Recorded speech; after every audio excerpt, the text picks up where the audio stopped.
Hello friends, নমস্কার সবাইকে। Excellent Nipa YouTube চ্যানেলে সবাইকে স্বাগতম জানাচ্ছি। আজ কিছু হাসির জোকস বলবো। জোকসগুলো শুনুন এবং হাসতে থাকুন। বাবা বাবা বলছে ছেলেকে, তোকে না বলেছিলাম পরীক্ষা পাশ করার পর সাইকেল কিনে দেব? ছেলে উত্তর দিল, হ্যাঁ বলেছিলে তো। বাবা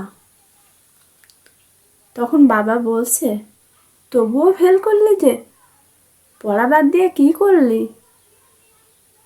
ছেলে বলছে, কেন, সাইকেল চালানো শিখেছিলাম পড়া বাদ দিয়ে। হেসে নিন, হাসতে থাকুন। হেসে নিন, হাসতে থাকুন। এখন দ্বিতীয় নাম্বার জোকসটা শুনুন। মা বলছে, মন দিয়ে পড়াশোনা কর, বই পড়, মোবাইল ঘাঁটিস না।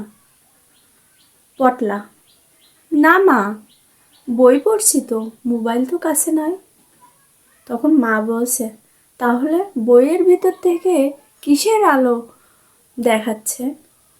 পটলা বলছে, ওটা জ্ঞানের আলো মা, জ্ঞানের আলো।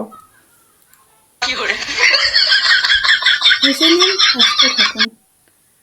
মিলি বলছে তার স্বামীকে, তুমি এত গরিব জানলে আমি তোমার বিয়ের প্রস্তাবে হ্যাঁ বলতাম না। তখন উত্তরে স্বামী বলছে, আমি তো আগে থেকেই সব বলে কয়ে নিয়েছি। তখন মিলি বলছে, কি বলে কয়ে নিয়েছো? তখন বর বলছে, আমি তো আগেই বলেছিলাম তুমি ছাড়া এই পৃথিবীতে আমার আর কিছুই নেই। হেসে নিন, হাসতে থাকুন। এরপরের জোকসটা, এক লোকের দাঁতে পোকা হয়েছে।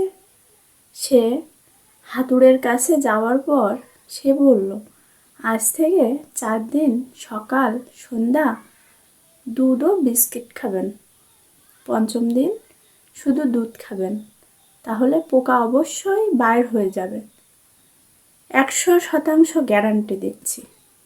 তারপর লোকটি 4 দিন সকাল সন্ধ্যা দুধ ও বিস্কুট খেলো, পঞ্চম দিন শুধু দুধ খেলো।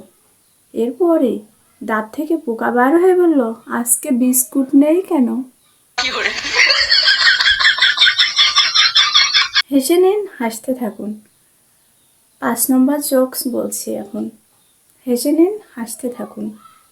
অরুণাভ বাজারে তরমুজ কিনতে গিয়েছে। ফলওয়ালার কাছে গিয়ে বলল, এই তরমুজ বিক্রির সময় আপনারা তরমুজের চর মারেন, এটা থেকে আপনারা কি বোঝেন?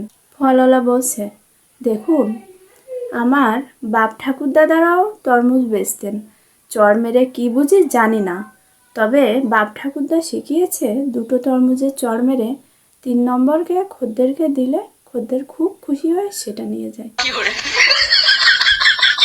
হেসে নিন, হাসতে থাকুন। তো বন্ধুরা, এই পর্যন্ত আজকের জোকসগুলো শেষ করছি। এক্সিলেন্ট নিপা ইউটিউব চ্যানেলে জোকস এবং কমেডি ভিডিও কেমন হয় আপনারা দেখে নিন, হেসে নিন, হাসতে থাকুন। ভিডিওটা এখানেই শেষ করছি আজকের মতো। ধন্যবাদ সবাইকে ভিডিওগুলো দেখার জন্য। বাই, সবাই ভালো থাকবেন, সুস্থ থাকবেন।